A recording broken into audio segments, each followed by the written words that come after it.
Morning friends, biology classes में आपका स्वागत है। और मैं रुद्रेश पांडे आपके लिए अपना लास्ट पेपर 2020 का एनुअल पेपर एमपी बोर्ड जो हुआ है उसका सॉल्यूशन लेकर आया हूं आपके सामने। तो दोस्तों, आपको इस वीडियो में अभी मैं प्रेजेंट में ऑब्जेक्टिव टाइप क्वेश्चन बता रहा हूं। तो थोड़ा सा दोस्तों ध्यान ये देना है कि जिस क्वेश्चन को आप जिस तरीके से क्लियर करके आए हैं, आप उस क्वेश्चन को मिलाइए और देखिए आपके कितने क्वेश्चन सही हुए हैं। तो फ्रेंड्स, सबसे पहले मैं बात करूंगा यहाँ पर फर्स्ट क्वेश्चन की। फर्स्ट क्वेश्चन है अपना खाली स्थान भरिए। पहला क्वेश्चन था हमारा दोस्तों पेपर में, खाली स्थान भरिए। तो यहाँ पर जो पहला क्वेश्चन है, बिना निषेचन के विकसित होने वाले फलों को क्या कहा जाता है। तो पहला क्वेश्चन था फ्रेंड्स यहाँ पर कि बिना निषेचन के विकसित होने वाले फलों को क्या कहा जाता है। तो आंसर दोस्तों इसका अनिषेक फलन, अनिषेक फलन कहा जाता है, या फिर दोस्तों इंग्लिश में बोलते हैं पार्थिनोकार्पी। तो यहाँ पर जो सही आंसर दोस्तों अनिषेक फलन। सेकंड क्वेश्चन था हमारा, वंशागति का क्रोमोसोमवाद का सिद्धांत किस वैज्ञानिक ने दिया। यहाँ पर क्वेश्चन यह भी बन सकता था कि किस वैज्ञानिक ने दिया, लेकिन क्वेश्चन है कि क्रोमोसोमवाद का सिद्धांत थियोडोर वावेरी के साथ साथ एक और कोई ऐसा वैज्ञानिक है जिसने दिया। तो उसका क्या नाम है दोस्तों, सटन। अच्छा नाम है दोस्तों, क्लास में मैंने कई बार इसको पढ़ाया है कि यह सटन और वावेरी ने दिया था क्रोमोसोमवाद का सिद्धांत। नेक्स्ट क्वेश्चन है, किसी कोशिका का कर्तकी से पूर्ण पादप में जनित्र होने की क्षमता। यह भी एक छोटी सी परिभाषा पूछ ली गई है खाली स्थान के रूप में। तो यहाँ पर दोस्तों सही आंसर है टोटिपोटेंसी, टोटिपोटेंसी, जो कि इसका बिल्कुल सही आंसर है। और यहाँ पर जो होगा हिंदी में लिख सकते हैं हम उसको पूर्ण सख्तता। तो यहाँ पर कोशिका का कर्तकी से पूर्ण पादप में प्रजनित्र होने की क्षमता यहाँ पर पूर्ण सख्तता या टोटिपोटेंसी कहलाती है। नेक्स्ट क्वेश्चन की हम बात कर रहे हैं, प्रतिबंध न्यूक्लियेज एंजाइम डीएनए विशिष्ट को पहचाना जाता है। तो डीएनए क्या, तो डीएनए क्रम। तो यहाँ पर जो सही होगा हमारा, तो डी विशिष्ट अनुक्रम को पहचाना जाता है। तो यहाँ पर क्या है दोस्तों, विशिष्ट एंटी न्यूक्लियेज एंजाइम्स डीएनए में विशिष्ट अनुक्रम को पहचाना जाता है। नेक्स्ट क्वेश्चन है, विशाल अमेजन वर्षा वन को क्या कहा जाता है। तो यहाँ पर दोस्तों सबसे ज्यादा वर्षा कहाँ पर होती है, पृथ्वी पे। और साथ ही साथ पृथ्वी पर वृक्षों का भंडार है। तो वृक्षों का भंडार है तो यहाँ पर ऑक्सीजन जो है मिलती रहती है। तो इस कारण से यहाँ पर पृथ्वी को फेफड़ा क्या कहा जाता है, पृथ्वी का फेफड़ा बिल्कुल सही आंसर है। आप दोस्तों 5 क्वेश्चन मैंने क्लियर कर दिए आपके रिक्त स्थान वाले। आप मिलाइए आपके कौन से क्वेश्चन सही है, कौन से क्वेश्चन गलत हुए हैं, और आप अपने मार्क्स देख सकते हैं। नेक्स्ट क्वेश्चन है, सही विकल्प चुनकर लिखिए। तो यहाँ पर जो फर्स्ट क्वेश्चन है, कवक जगत में अलैंगिक प्रजनन किस विधि से होता है। दोस्तों सेकंड चैप्टर फर्स्ट चैप्टर का लिया हुआ क्वेश्चन है, बहुत छोटा सा आंसर है, इसका सरल आंसर है। तो इसका जो सही आंसर दोस्तों कोनिडिया, जो कि कवक जगत में अलैंगिक प्रजनन की विधि से होती है यहाँ पे। तो सही आंसर दोस्तों इसका वो है कोनिडिया। नेक्स्ट क्वेश्चन है हमारा, डायनासोर अथवा सरीसृप का स्वर्णिम काल है। तो यहाँ पर दोस्तों जो सरीसृप लगाया है ये बुक्स में डायरेक्टली ढूंढने से नहीं मिल रहा है ना। तो आप घबराइए नहीं, डायनासोर का स्वर्णिम काल है, यह भी इसका सही अपन ऑप्शन लगा सकते हैं। तो जो इसका सही आंसर है वो है मीसोजोइक काल। जब क्वेश्चन से लिखते हैं दोस्तों तो 4-5 क्वेश्चन है जो कालों के बारे में मैंने आपको बतलाया था, वहीं से क्वेश्चन उठा हुआ है। तो जो सही को आंसर है इसका वो है मीसोजोइक काल। दोस्तों मैंने जितना भी आपको पढ़ाया, पूरा 1 साल जो मैंने रिपीट कराया आपको बार बार, उन सभी क्वेश्चन यहाँ पर सटीक बैठ रहे हैं। और बहुत आसान आसान क्वेश्चन दिए हुए हैं पेपर में, बिल्कुल डिफिकल्ट पेपर नहीं है, नॉर्मल पेपर है। आप लोग आसानी से ऐसे पेपर हल कर सकते थे। जिन स्टूडेंट्सों के कुछ क्वेश्चंस गलत हो गए हैं, घबराए नहीं, बहुत सरल पेपर है। आपसे और भी क्वेश्चंस बन गए होंगे, बहुत आसान पेपर आया है। लीवर सिरोसिस उत्पन्न करने वाला कारक है। अब यहाँ पर ऑलरेडी आप समझ सकते हैं कि लीवर को खराब करने वाला है। लीवर खराब किस तरीके से होगा, वसा खाने से होगा, या फिर विटामिन का उपयोग करने से ज्यादा लीवर खराब होगा, या फिर तंबाकू के खाने से। तो यहाँ तंबाकू तो ऑप्शन में मिल रहा है फ्रेंड्स कि तंबाकू के खाने से लीवर खराब हो सकता है, लेकिन जो सही आंसर ज्यादातर लोग बोलते हैं दारू पीना। तो दारू पीने से भी यहाँ पर लीवर खराब होने की संभावना ज्यादा होती है। तो सही आंसर इसका है एल्कोहलिज्म, जो कि बिल्कुल सही आंसर है। तो फ्रेंड्स यहाँ पर जो मैंने अभी सेकंड ऑप्शन लिया, आपने 3-4 क्वेश्चन मिलाओ, आपके जितने भी गलत हो आप अपने नंबर मार्क्स क्लियर कर सकते हैं। और इसके साथ ही नेक्स्ट क्वेश्चन है, नेक्स्ट क्वेश्चन क्या है हमारा, 4th क्वेश्चन, बीटी जीव विष प्राप्त होता है। तो यहाँ पर ऑप्शन है वेसिकर नेपस से, वेसिलस थोरिएंसिस से, एजोला से और राइजोबियम से। तो यहाँ पर जो सही आंसर है हमारा बेसिलस थोरिएंसिस से। नेक्स्ट क्वेश्चन है हमारा, पर्यावरण संरक्षण अधिनियम कब पारित हुआ है, कब पारित किया गया था? तो इसका जो सही आंसर है 1986, 1974, 1968 और 1981।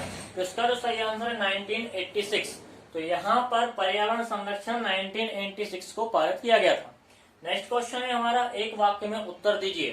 तो यहाँ पर फ्रेंड्स सबसे पहला क्वेश्चन क्या है, ग्राफियन फॉलिकल से अंडे के बाहर निकलने की क्रिया या प्रक्रिया क्या कहलाती है? तो यहाँ पर फ्रेंड्स जो ऑप्शन है हमारे, क्या कहलाती है? इसको कहा जाता है अंडोत्सर्ग। इस प्रक्रिया को हम किस नाम से जानते हैं? अंडोत्सर्ग की प्रक्रिया कहलाती है। फॉलिकन ग्राफियन फॉलिकल से जब अंडा बाहर निकलता है तो प्रक्रिया अंडोत्सर्ग के नाम से जानी जाती है। नेक्स्ट क्वेश्चन क्या है, डीएनए के खंड का नाम जो पॉलीपेप्टाइड श्रृंखलाओं का संश्लेषण करता है। तो डीएनए में जो छोटे छोटे खंड होते हैं वह पॉलीपेप्टाइड श्रृंखलाओं का संश्लेषण करते हैं। उन खंडों को सिस्ट्रान कहा जाता है, या फिर हम सिस्ट्रान कह सकते हैं इनको। तो इसका नाम है सिस्ट्रान।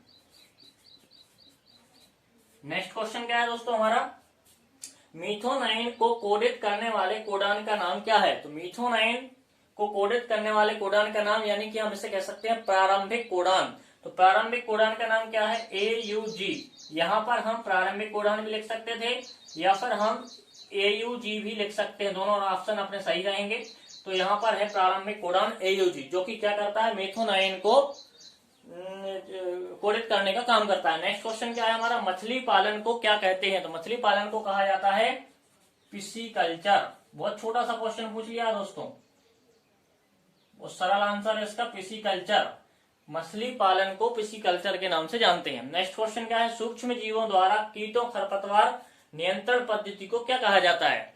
तो यहाँ पर इसको क्या कहते हैं, जैविक नियंत्रण। हम इसको छोटा सा आंसर, आप बिल्कुल सरल क्वेश्चन पूछा गया है, जैविक नियंत्रण, या फिर देखो तो यहाँ पर हम इसको लिख देते हैं जैविक नियंत्रण। जैविक नियंत्रण के नाम से हम इसको जानते हैं। नेक्स्ट क्वेश्चन क्या है दोस्तों हमारा, सही जोड़ी बनाइए। 4 ऑप्शन आते हैं हमारे पास, और यहाँ पर पहला जो था रिक्त स्थान का था, सेकंड हमारा वैकल्पिक क्वेश्चंस थे, थर्ड हमारा जो है एक वाक्य में उत्तर, फोर्थ है जो हमारा जो है सही जोड़ी बनाइए। तो फोर्थ क्वेश्चन का पहला ऑप्शन क्या है, IUCD सहोपकारिता दूसरा, तीसरा है विस्टन बुटलेरिया, चौथा है मानव निर्मित इंसुलिन, और पांचवा है ऊर्जा प्रवाह। तो इनको जो हमने अभी जो है पेपर के हिसाब से लिख रखा है, मैं आपको सही जोड़ी बनाकर दिखलाता हूँ किसका क्या सही ऑप्शन रहेगा। तो सबसे पहले लिखा IUCD, तो IUCD का जो सही आंसर है वो है कॉपर्टी ब्रांड। सेकंड क्या है, सहोपकारिता, तो सहोपकारिता किसके अंतर्गत आती है, लाइकेन के अंतर्गत आती है। थर्ड क्या है हमारा, विस्टन बुटलेरिया, किसके अंदर, मेलेनिज्म के। और फोर्थ जो है हमारा मानव निर्मित इंसुलिन, सबको मालूम है ह्यूमलिन के अंतर्गत आता है, मानव निर्मित इंसुलिन ह्यूमलिन को कहा जाता है। और उसके बाद ऊर्जा प्रवाह 10% अधिनियम पर काम करती है। यानी कि दोस्तों लास्ट वाला ऑप्शन आपका छूटा का छूटा ही रह गया, जो हमारा राइजोबियम लिखा है या छूटा का छूटा रह गया, हमें इसकी कोई रिक्वायरमेंट नहीं पड़ी। तो बाकी के पांचों ऑप्शन हमारे उसी में मिल गए। तो क्वेश्चन पेपर बहुत सरल था। यहाँ पर मैंने ऑब्जेक्टिव की तैयारी कराई आपके लिए, क्वेश्चन बिल्कुल सरल है। और साथ ही साथ आपको अब जो नेक्स्ट सेशन हमारा, जो स्टूडेंट्स ने 12th तैयार कर लिया है, 12th पेपर देके आए हैं, जिनके जो परसेंट रहेंगे आपके लिखने के ऊपर डिपेंड करता है, आपकी तैयारी के ऊपर डिपेंड करता है, आपकी साल भर की प्रैक्टिस के ऊपर डिपेंड करता है दोस्तों। तो यहाँ पर जो पेपर है वो हो चुका है। अब आपको डिसाइड करना है कि आपको आगे क्या करना है, फ्यूचर में आपको किस लाइन में जाना है। मेडिकल डिपार्टमेंट से हैं, वैसे ही आप 11th क्लास से आप मेडिकल स्टूडेंट्स कहलाने लगते हैं। तो आपको नीट की तैयारी करना है, BHMS में जाना है, BUMS में जाना है, या फिर आपको किस फील्ड में पहुंचना है। तो सबसे पहले मैं ऑप्शन आपको दूंगा, जो बच्चे नीट की तैयारी करना चाहते हैं, नीट प्रिपेयर करना चाहते हैं, एम्स की तैयारी करना चाहते हैं, उनके लिए मैं एक अच्छी गाइडलाइन दूंगा कि आप लोग किसी अन्य कोचिंग को ना तलाशते हुए ब्रेन मास्टर क्लासेस की तैयारी करें। ब्रेन मास्टर क्लासेस को तलाशें, जो कि इंदौर में AB रोड पर है।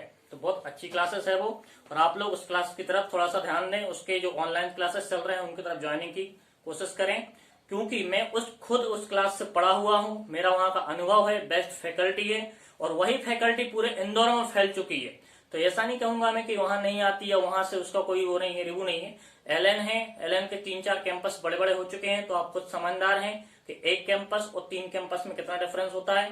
तो यहाँ पर जो है बीएमसी बेस्ट कोचिंग है, आप लोग वहां जाइए। और यदि अभी प्रेजेंट में लॉकडाउन की स्थिति बन रही है तो लॉकडाउन की स्थिति से आप निपटिए पहले तो, और साथ ही साथ जो स्टूडेंट्स अभी से तैयारी करना चाह रहे हैं वो लोग ऑनलाइन क्लासेस ज्वाइन कर सकते हैं। यहाँ मेरे डिस्क्रिप्शन में एक नंबर दिया हुआ है, आप उस नंबर पर कॉल करिए, कमेंट्स करिए, मैं आपको उस जगह का एड्रेस सब चीजें क्लियर करूंगा। और साथ ही साथ जो स्टूडेंट्स इसमें भी कुछ और डाउट पूछना चाहते हैं तो बेझिझक होकर आप कमेंट करिए, आपको उनके आंसर मिलेंगे। थैंक यू दोस्तों, और इस वीडियो को आगे बढ़ाइए जिससे सभी स्टूडेंट अपने आंसर मिला सकें, और साथ ही साथ शेयर करिए और आप तक अन्य वीडियो भी पहुंचे मेरी। इसके लिए आप लाइक करें, सब्सक्राइब करें और शेयर करें। थैंक यू दोस्तों।